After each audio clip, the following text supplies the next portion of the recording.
Hey, Hannah here, and here are 28 of my tips and techniques to help calm down a spooking horse. This was filmed spontaneously with India. I was actually trying to film something else and she became spooky at something that the neighbour was doing. This doesn't happen very often these days, so I was really pleased to be able to take the opportunity to show you how I help to calm horses down when they're spooking. So the first technique is to put yourself on spooky side, which I've done immediately here with India. You can see that I put myself between her and the spooky thing. Now, you can't tell so much in the video, and if you don't know the horse, but India was really close to just spinning and running out of there quite often through this video. So putting yourself on spooky side helps to keep you safe because your horse won't spook away over the top of you, and it also gives your horse confidence because you're between them and the spooky thing. Technique 2 is to feed your horse. Chewing naturally helps horses to relax and gets them out of that really tight freeze mode. If your horse won't just take a treat that you offer, sometimes they will just poke it into the corner of their mouth if they're really frozen, and that just initiates the chewing and starts to get them to relax. Touching a target can be a really great tool to help your horse calm down. It gets them doing something else and it gets their focus onto you and the behaviour rather than just whatever it is that they are fixated on. Now, even if your horse knows targeting, in this situation you may have to hold it just an inch away from their nose. They're not going to want to turn away from what's spooking them, and you're really just the first stages of helping to get their attention. You also want to feed a lot just to keep them chewing through this process and keep reoffering the target. The next technique is turning their head away, and you can see I'm just doing this with the treats at this stage, which is really nice and simple. So when they are spooky and fixated, they tend to lock and brace. Just by feeding the treats from one side to the other, coming back to the target, can help to soften them and help them to begin to relax.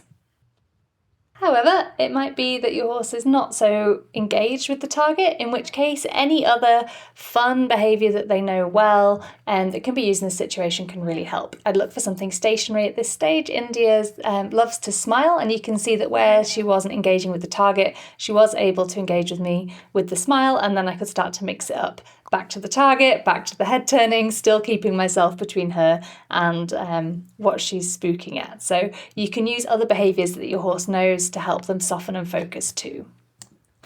Taking some deep breaths can also really help your horse to relax, and you as well.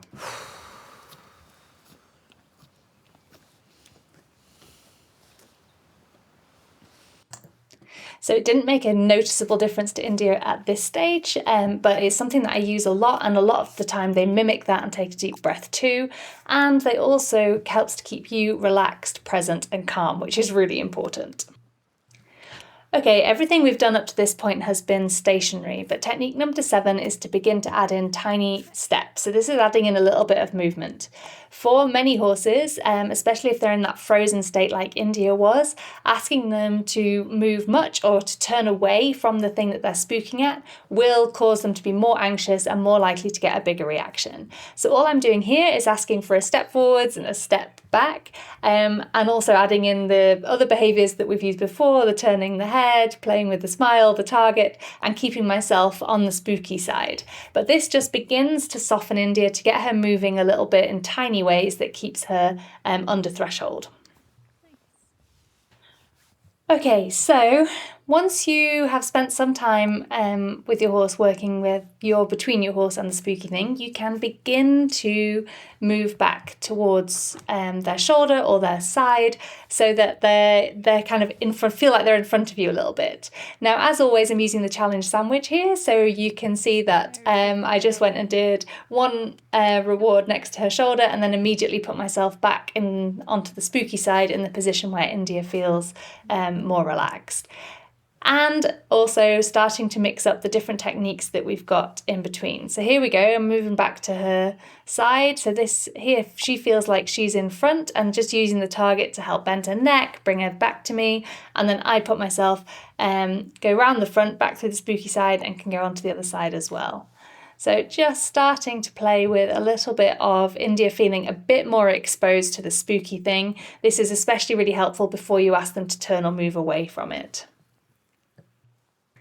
Okay, so continuing to ask for a little bit more movement. After going forwards and back, then the next thing I start to do is ask them to move the shoulders to the side.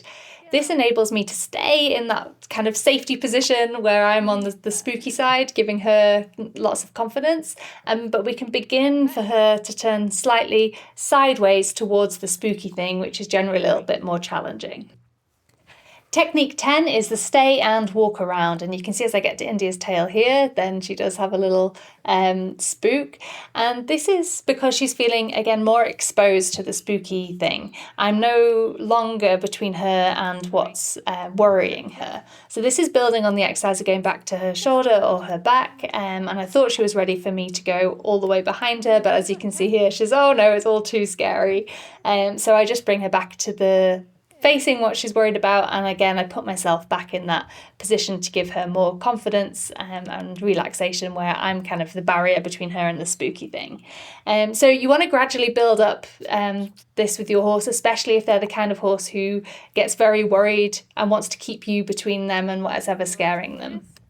So number 11 is lateral flexions on the rope. So as I said before, bending the head helps them to soften the neck and help start to relax. You've seen me do this with the treats, with the target, and here I'm using the rope, which is just another way that you can start to ask them to bend and soften. Then I'm start to ask her to move in lots of different ways. So I've called it the foot moving mix because we're really asking for forwards, back, shoulders over, shoulders the other way, and playing around with her moving a little bit more. You can see you've got the quarters over here, without getting worried. And again, for a lot of horses, they can kind of hold themselves together if it's stationary or if they're not doing very much. But as soon as you start to ask them to move a little bit, that's when they get more worried. So I asked her to hip target there, and she's still, her brain was mostly on the spooky thing, and she moved away, but I still rewarded her because it was calm and she was trying. You want to reward your horse for lots of little tries, especially when they're calm and listening to you. Thank you for watching this video. I hope you found it helpful. Now, we're not actually even halfway through. The full video has 28 techniques for calming down a spooky horse, and you can find that over in the CT Club, which is our online membership site. So in the CT Club, you'll find everything you need for support and training your horse using connection training. We've got all of these home study courses, which are jam-packed with step-by-step video tutorials following all these different topics. This one, of course, is in the de-spooking course, where you will find videos following the theory and exercises for de-spooking your horse using connection training techniques. You'll also find everything that you need for training your horse. Now, as well as the videos, we think it's really important that you can access support. So we have that through our forum, which, as well as our wonderful members who are genuinely friendly and open-minded from around the world, we also have CT coaches in there as well. And we have study groups, which are guided every month. You get exercises and feedback on your videos. You can access Q&As with Rachel and I, where you can chat to us directly, all the Q&A recordings, all sorts of different support so that you don't feel alone and that you've got somewhere to go if you have questions about your training.